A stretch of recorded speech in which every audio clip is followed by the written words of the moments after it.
Bontang tuh di Jawa mana ya? Ini siapa ya? Kok kayaknya aku belum pernah lihat ya? Hai Fahira gitu. Kalau kalau ada yang mau screenshot sama kamu, mau nggak orangnya? Mau screenshot sama kamu? Halo. Kita hari ini mau ngobrol. Mungkin nanti akan masuk jadi playlist baru yang kayak tadi dia bilang akan cerita tentang apapun, mulai dari sharing mungkin, dari pengalaman, Point of view. Ya pokoknya nantilah, kita masih belum tahu juga sih bakal ngomong apa aja, tapi intinya kita nanti mau cerita-cerita banyak ya. Betul, pokoknya kita sekarang mau kenalan dulu ya. Nama aku Fahira Haidar. Lutfi Muzaki Khairullah. Panggilannya ya Lutfi. Tapi ngomong-ngomong ya, di sini banyak banget ya. Maksudnya yang orang non Indonesia pasti kebanyakan bilangnya Lutfi. Gak tahu kenapa, apakah posisi lidahnya tuh beda atau gimana tuh pasti F-nya dulu baru T. Kalau orang Indonesia rata-rata bener Lutfi. Di sini ya, Lutfi. Ya. Kita juga punya sosial media. Instagram aku HiraCHDR, Instagramnya Lutfi Muzaki. Kita ada YouTube channel juga, Hira Lutfi Journey, Journey banget. Ada TikTok juga, TikTokku HiraCHDR, kalau dia namanya Ifteol.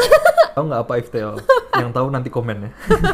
Sebenarnya kita tuh mau cerita. Jadi awalnya Instagram kita rame. Jadi awal cerita Instagram kita kenapa bisa rame adalah karena waktu itu aku ngasih surprise ulang tahunnya Lutfi. Terus ternyata meledak banget. Kayaknya orang-orang tuh pada ya ampun ini tuh panas. Aku baru buat kopi masih panas. Ayo lanjut. Terus tuh rame banget, meledak videonya. Karena mungkin karena orang tuh ngeliatnya kayak ya ampun ini tuh kejutannya tuh sederhana tapi tuh meaningful gitu ya. Ya udah semenjak dari saat itu akhirnya Instagram kita naik terus dan ternyata setiap kali aku bikin caption itu ternyata orang-orang suka sama bacaan caption aku. Padahal sebenarnya kalau dibilang aku tuh bisa nulis apa enggak? Aku bukan tipe penulis sebenarnya. Menurut aku ya, nggak tahu nih apakah ini tuh sebenarnya bakat terpendam atau gimana. Tapi menurut aku tuh bukan orang yang nulis, cuman love language aku itu adalah word of affirmation. Jadi tuh aku senang dengan kata-kata yang indah kayak gitu. Asik. Makanya aku tuh menuangkan cerita tuh juga bukan sekedar cerita, tapi membranding, membangun cerita itu menjadi sesuatu yang bisa sampai ke hati gitu loh. Karena emang aku nulisnya emang dari hati gitu kan. Tapi awalnya sebenarnya kita nggak nyangka sebenarnya bakal sampai segini. Maksudnya orang-orang tuh dengan konten seperti ini, apalagi kita kan couple, buat mereka tuh sangat wow gitu. Yang mungkin jarang mereka temukan di lingkungan mereka atau bagi mereka sendiri. Jadi kayak mereka dapat value juga ya dari sini ya. Ya alhamdulillah sih. Tapi intinya menurut kita tuh nggak nyangka aja akan sampai serame itu gitu ya. Karena rame banget. Bukan cuma yang ada di komen-komen. Kalau yang di komen mungkin kamu bisa lihat, orang-orang lain bisa lihat, tapi yang di DM aku tuh juga banyak banget. Yang kayaknya kamu nggak sempet banget jawab semua. Yang nggak, ya udah aku cuman misalnya ada sesekali yang kayaknya sangat menyentuh tuh, ya udah aku post aja di story gitu-gitu. Jadi akhirnya kita memutuskan untuk bikin video ini supaya orang-orang juga kan mungkin belum banyak yang tahu ya kita tuh awalnya gimana, ketemunya gimana, kenapa akhirnya memutuskan untuk menikah, dan cerita-cerita kita lah sejak awal sampai akhirnya ada sekarang ini kita bisa ceritain di sini gitu. Iya, betul. Tujuan utamanya sih lebih ke mungkin menurut kita nggak tahu value apa yang mungkin kita tuh kasih. Mungkin dengan konten-konten yang kita buat, orang-orang mungkin merasakan value-nya. Maka dari itu semoga dengan kita membuat konten lebih banyak, berdua terutama, lebih banyak value-value yang bisa orang-orang ambil dan bisa bermanfaat ya buat orang lain ya. Insyaallah. Itu sih tujuan utamanya, semoga ada hal-hal baik yang bisa dicontoh. Terus dari kamu dulu deh. Mungkin selama ini aku kan udah sering cerita ya di caption, cerita tentang gimana pertemuan kita, gimana awalnya kita ketemu, terus tapi itu kan point of view aku. Iya. Nah sekarang coba kamu cerita dari point of view kamu. Ya terserah lah, mulai dari mungkin kamu tuh dari mana, kamu tuh orang mana, latar belakang kamu apa, sampai akhirnya kamu ada di sini, ketemu aku dan lain-lain gitu. Kalau misalnya kita cerita dari pas ketemu, kayaknya itu kalau misalnya timelineku dari sini sampai sini, aku cerita dari tengah-tengahnya gitu kayaknya. Mungkin biar ada gambaran kita masing-masing gimana. Aku berangkat dari ininya ya, dari awalnya. Dari awal. Bapak ibuku dulu kerja di enggak deng. Dia terlalu jauh. Jadi guys, dulu tuh aku sebenarnya nggak tinggal di Jakarta. Dia yang tinggal di Jakarta, aku tinggalnya tuh beda pulau sama dia. Tinggalnya tuh di Bontang. Tahu nggak teman-teman Bontang di mana? Pasti banyak yang nggak tahu. Pasti nggak tahu. Banyak yang juga nanya, Bontang tuh di Jawa mana ya? Yang tahu Bontang komen ya. Nah, terus dari lahir teman-teman, dari lahir sampai SMA itu aku di Bontang. Setelah selesai sekolah SMA di Bontang, akhirnya merantaulah ke Jakarta untuk kuliah. Tapi pas merantau pun kuliah juga sebenarnya belum ketemu juga. Akhirnya pada saat setahun terakhir kuliah kayaknya deh ya, kami bergabung di komunitas Terang Jakarta. Teman-teman bisa juga cek Instagramnya, seru banget, ikutin acara-acaranya, kegiatannya, banyak hangout, jadi bisa ketemu teman-teman baru, bisa sharing dan segala macam. Kita ketemu di situ. Dulu ada satu kegiatan Terang Jakarta. Aku udah cukup lebih lama karena pada saat itu aku juga sudah jadi pengurusnya Terang Jakarta sebenarnya. Pada suatu hari aku melihat satu orang yang datang ke acara itu. Waktu itu ada acara Likonya Terang Jakarta dan aku baru melihat orang baru nih. Waktu itu lagi nunggu di depan pintu kan. Tiba-tiba ada orang datang. Ini siapa ya? Kok kayaknya aku belum pernah lihat ya. Tapi nggak ngomong ya guys, ini ngomongnya dalam hati. Tapi ya udah biasa aja waktu itu. Akhirnya ada acara berikutnya lagi, Liko berikutnya lagi, semakin notice kan, ini orang ada lagi ya. Tapi belum kepo-kepo banget tuh, baru bertanya-tanya aja, bertingi-tingi. Sampai suatu titik di mana waktu itu mulai pandemi ya. Aku sebenarnya pertama kali ketemu dia sampai sebelum pandemi tuh nggak banyak ketemu sebenarnya. Iklan guys. Iklan ya guys. Karena sempat kepikiran gitu kan, aku sempat nanya ke temenku yang juga ada di Terang Jakarta yang aku udah kenal. Aku pada saat itu belum kenal sama dia memang. Aku nanya-nanya, Pak Puput namanya ya. Ada juga kawan kita juga namanya Torik. Kalian kenal ya sama yang namanya Hira ya? Hira. Kamu tahu nama aku awalnya dari mana? Oh ya, waktu itu baru pertama kali tahu namanya dia. Itu dari repostnya Torik sama Mbak Puput ya kalau nggak salah. Itu ada repost dari Hira CHDR. Pas aku lihat loh, itu kayaknya anak yang waktu itu ya. Aku cek, oh iya benar. Jujur aja memang sempat lihat-lihat dulu Instagramnya. Iyalah pasti. Karena mau tahu gimana, maksud aku langsung, hai. Iya kan nggak. Hai Fahira gitu. Langsung aku blok kalau kayak gitu. Bos iya ya, auto ya. Enak aja nih. Sempat lah nanya Torik juga, nanya Mbak Puput juga. Aku manggilnya Mbak Puput ya. Dia Kak Puput biasanya. Aku keseringan manggilnya Mbak karena ya orang Jawa biasanya kan Mbak. Jarang manggil Kak. Kalau dia selalu Kak, jarang nanya Mbak.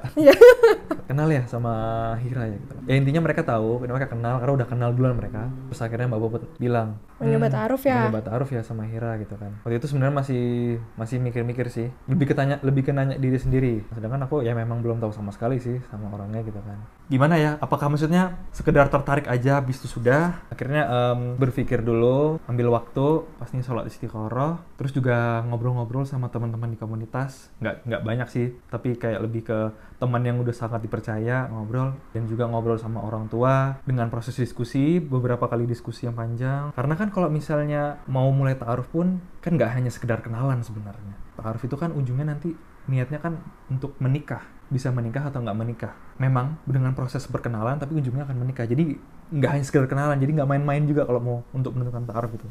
Tapi pada saat itu alhamdulillah dimantapkan untuk oke, bismillah dicoba ta'aruf.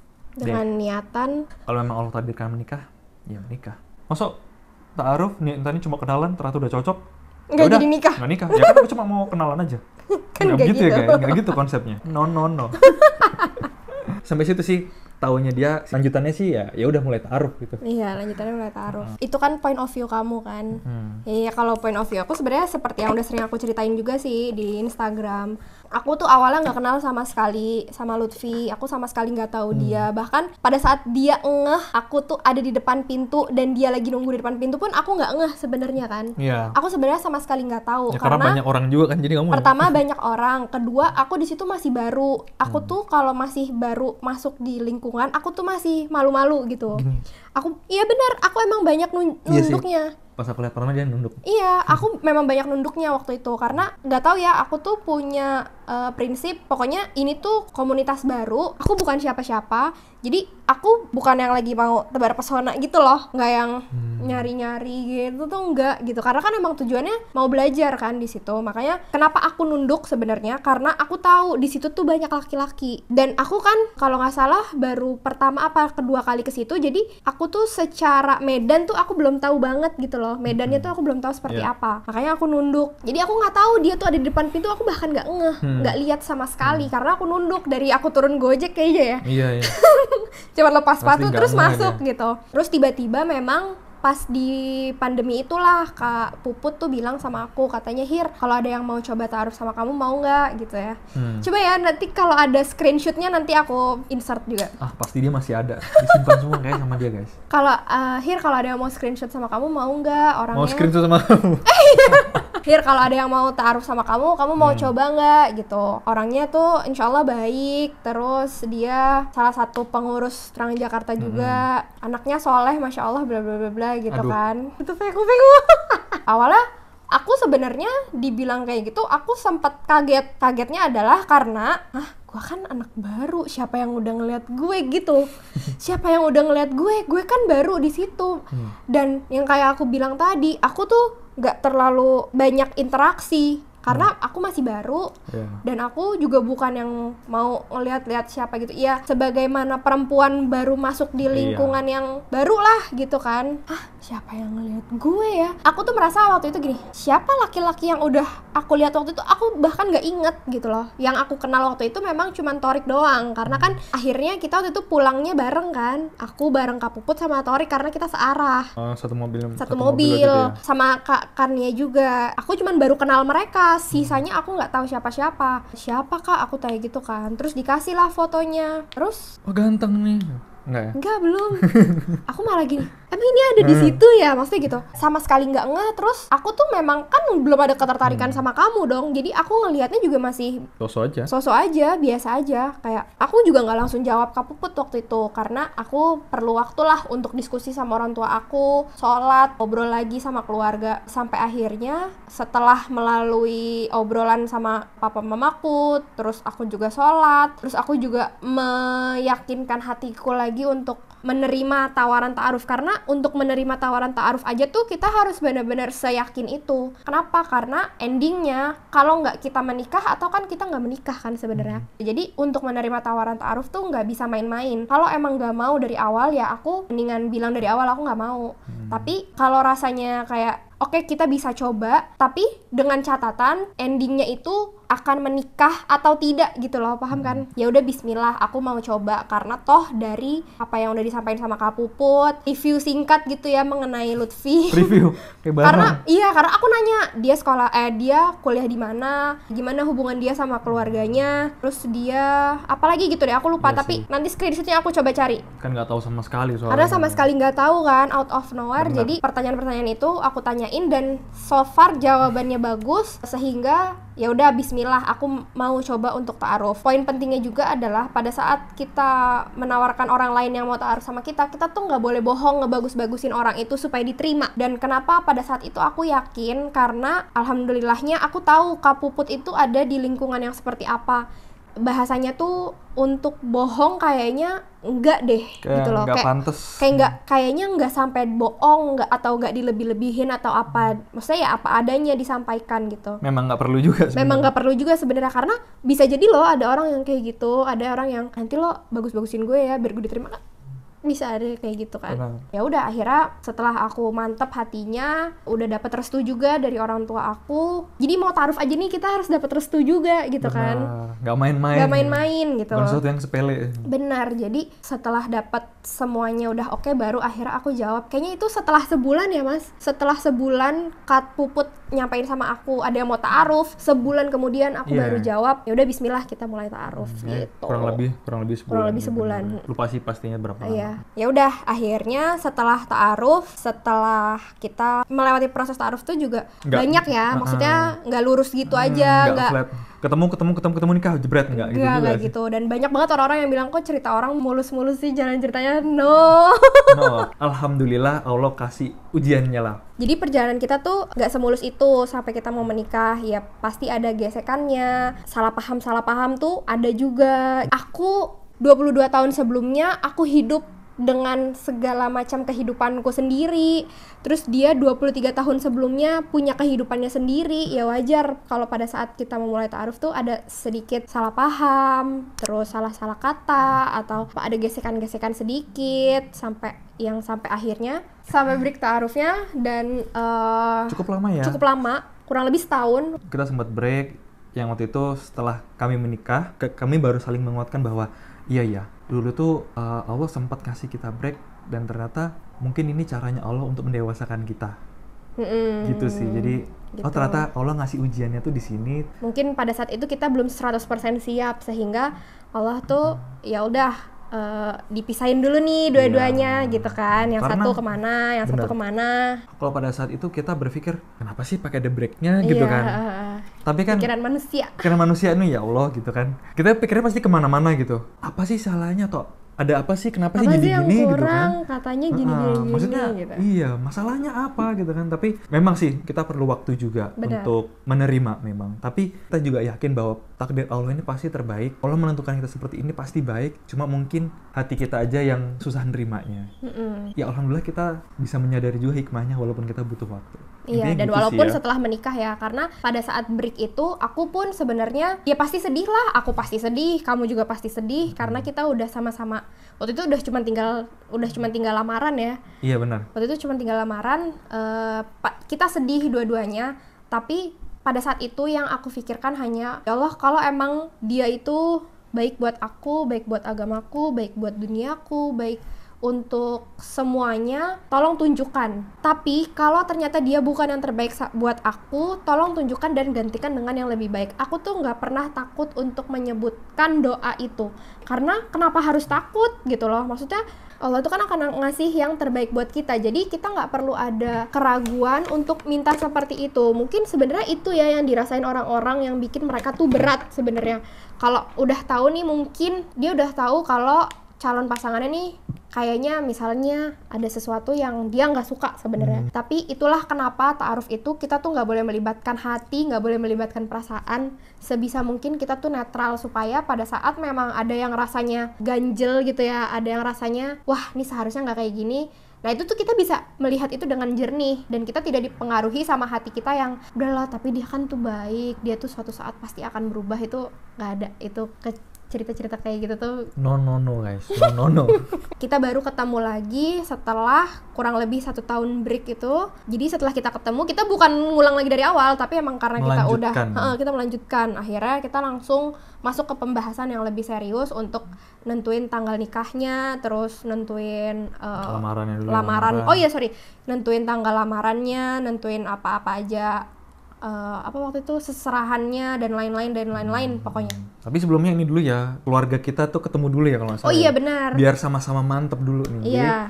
Jadi karena sebenarnya ta'aruf kita juga salah satu challenge-nya juga adalah keluargaku dan keluarganya dia tuh jauh, beda kota, dan ada saat itu tuh untuk traveling itu juga masih waktu belum itu terlalu masih COVID, jadi nggak bisa ada penerbangan, dan sementara itu harus terbang dan nggak gampang, jadi bener-bener harus difikskan gitu. Jadi nggak mau besok, ya udah besok aja yuk, nggak bisa gitu banget gitu. Jadi nggak kayak sekarang lah guys. Jadi dulu tuh masih ada keterbatasan, jadi ya harus dimaksimalkan. Jadi kalau misalnya sekali ketemu, ayo apa aja yang perlu kita selesaikan gitu. Pada saat ketemu udah oke, baru kita ke lamaran dan perihal pernikahan ya gitu. Iya, kayak gitu. Dan kita tetap sholat istiqoroh gitu ya, bukan berarti udah fix terus jalan gitu, enggak. Karena, kita tuh tetap sholat kok, karena gimana pun kita nih belum di titik yang sudah halal, jadi segala kemungkinan masih bisa terjadi gitu kan. Benar-benar. Karena kita juga selalu diingetin ya sama pembimbing kita dan pendamping kita, yang namanya jodoh itu kalau sebelum akad itu belum tentu jodoh. Iya. Jadi makanya sampai hari H-1 sebelum akad nikah pun kita harus tetap sholat istiqoroh dan tetap minta petunjuk sama Allah. Iya. Jadi kita nggak bisa pede, sudah mau lamaran, udah nggak usah sholat lagi. Karena ya belum tentu. Ketika akad nikah sudah dilakukan dan sah, baru itu tahu kalau itu adalah jodoh kita. Ya, gitu sih. Karena kita juga banyak dapat cerita juga ya dari Kang Sani. Ada yang H-1 sebelum akad nikah nggak jadi, iya. Ada juga yang hari hanya akad nikah batal gitu. Jadi kan segampang itu ya Allah kalau misalnya ngebuat, kalau emang bukan jodoh ya udah. Ada aja caranya Allah gitu, ngasih petunjuk buat ngasih tahu ini tuh bukan jodoh lu ya. Benar-benar. Gitu. Walaupun caranya memang beda-beda pasti gitu. Mungkin aku mau nambahin sedikit. Jadi di sela-sela sebelum nikah itu, karena kita tetap sama-sama sholat istiqoroh, aku tuh sampai ada di satu titik yang aku tuh dapat mimpi, dan mimpi itu yang benar-benar bikin aku yakin untuk memutuskan aku tuh menikah sama dia. Kita tuh kan kalau mimpi kayak kita nonton film ya. Jadi di mimpi itu tuh ada scene yang kamu tuh lagi siap-siap lah untuk mau akad. Terus udah gitu kamu tuh pokoknya ini yang ada di mimpi aku. Intinya adalah aku tuh melihat keluarga aku berkumpul, aku ngelihat dia lagi siap-siap mau akad, aku ngelihat kamu tuh lagi sholat sebelum akadnya gitu kan. Terus aku ngelihat aku lagi di make upin, aku ngelihat mamaku lagi di make upin juga, aku ngelihat keluargaku semua di situ, sampai akhirnya aku melihat itu tuh beneran video kayak video nikahan kita sekarang gitu loh. Yang kamu ijab kabul, terus aku terus ada sama kamu nyamperin aku gitu. Mimpinya tuh bener-bener kayak gambaran aku nonton gitu ya? Film kita menikah. Tapi gitu. Aku akuin guys, dia tuh kalau yang namanya mimpi ya, dia sama mimpi tuh hafal banget. Enggak, aku nggak selalu hafal mimpi. Makanya maksudnya kenapa? Maksudnya kalau mungkin kalau dibandingin sama aku ya guys, aku tahu misalnya tadi malam aku mimpi apa aku ya tadi malam. Dia tuh sering banget ceritain mimpinya tuh kayak detail gitu. Heran. Nggak tahu apa pengaruhnya. Tapi itu adalah mimpi yang aku ingat banget sampai sekarang. Dan itu adalah mimpi yang bikin keyakinan aku mungkin yang tadinya baru cuman 70%, bener-bener langsung oke, gue tuh yakin 100% untuk bismillah kita menikah gitu. Tapi Masya Allah ya, dari cerita kamu itu tuh kita kan pernah tahu juga ya kenapa sih kita tuh harus sholat istikharah dalam menentukan pilihan gitu. Karena ya ini memang kejadian bahwa dengan sholat istikharah tuh Allah ngasih tahu jawabannya dengan lewat mimpi. Karena kalau sholat istikharah itu Allah akan ngasih jawabannya salah satunya lewat mimpi, terus dengan kejadian, terus apa lagi? Keyakinan hati. Dan keyakinan hati. Dan mungkin dalam hal ini kamu dikasihnya dalam mimpi ya salah satunya. Jadinya mantep banget gitu rasanya. Jadi Masya Allah sih. Mungkin yang bisa diambil dari cerita kita adalah apapun kondisinya teman-teman sekarang yang lagi nonton, mungkin lagi galau kah, atau mungkin kayak aku nggak tahu ini harus gimana. Ada juga yang suka cerita sama aku kayak aku tuh udah umur sekian tapi aku belum ketemu orangnya gitu. That's okay. Kita tuh semua punya timeline-nya masing-masing. Jadi kita tuh sholat aja sebenarnya. Tugas kita tuh sebenarnya sholat, dan kita tuh pasrah dalam arti gini, ya Allah, aku nggak tahu deh aku harus apa, aku nggak tahu aku tuh harus gimana, karena cerita yang kayak aku tuh udah di umur segini ya Allah, tapi aku tuh belum ketemu sama orangnya. Istilahnya tuh, ya Allah tolong kasih tahu aku dong siapa ya kira-kira, tolong datangkan orangnya, karena aku nggak punya daya dan kekuatan untuk mewujudkan itu gitu. Jadi kita tuh bener-bener pasrah intinya gitu ya. Jadi bener-bener kita tuh minta sama Allah untuk kasih tahu kita, karena kita menyadari itu tuh kelemahan kita gitu loh, paham kan? Kita tuh lemah, kita tuh nggak berdaya, kita tuh nggak bisa apa-apa kalau bukan Allah yang bantuin kita gitu loh maksudnya. Intinya tuh sholat aja, cerita aja sama Allah gitu. Curhat ya. Semoga insyaallah dari curhatan teman-teman itu as soon as possible Allah bisa kasih jawabannya gitu.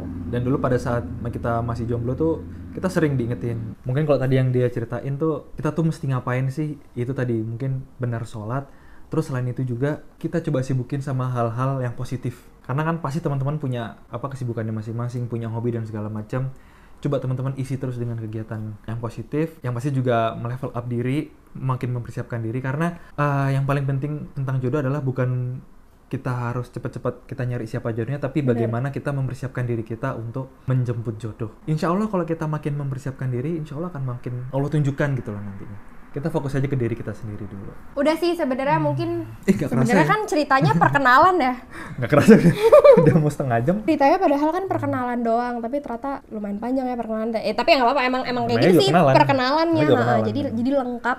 Jadi insya Allah nanti kedepannya teman-teman bisa request juga kita mau bahas apa, mungkin berdasarkan pengalaman kita, terus berdasarkan apa yang kita dapat ilmunya. Yang jelas sih insya Allah kita tuh ke depan rencananya mau bikin konten-konten yang kayak gini. Kita mau cerita tentang mungkin misalnya kayak apa sih yang harus ditanyain sebelum ta'aruf, bener ya? Apa aja yang harus dia tanyain pada saat ta'aruf, terus apa aja yang harus teman-teman tahu, persiapkan pada saat sebelum ta'aruf dan sebelum menikah.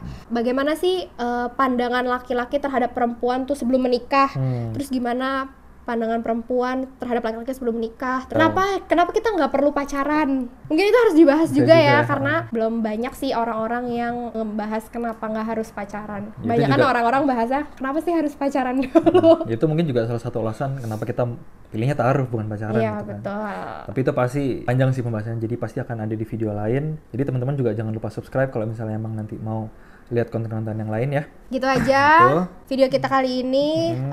Terima kasih teman-teman yang sudah menyimak sampai habis. Semoga banyak hal-hal baru, insight-insight baru buat teman-teman yang baik yang bisa diambil. Yang jeleknya silahkan dibuang. Kalau gitu kasih tahu di komen ya, kita mau bahas tentang apa lagi. Oke, sampai ketemu di cerita-cerita kita berikutnya. Bye-bye.